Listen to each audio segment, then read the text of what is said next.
bilmesi kıyın.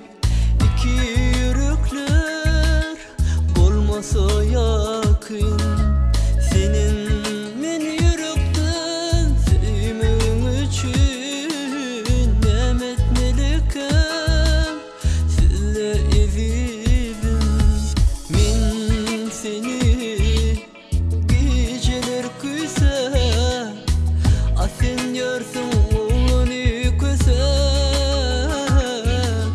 Min senin sevgine susam karıştım ençeler edizim.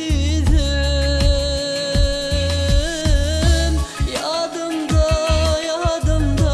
senin gözlerin, yadımda derin sözlerin, yadımda geçin günlerim, yadımda süyen senimin şeni.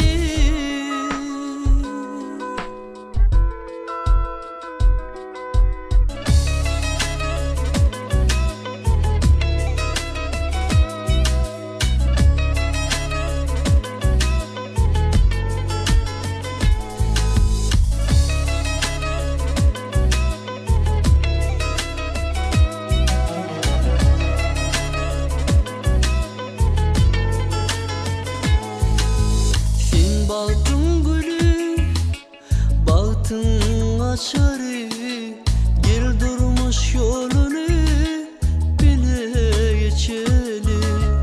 Sevgi çeşmesinin suyun içeli, mehrimden kanayın size yedim. Min seni geceler küse asen görsün oğlanı küse.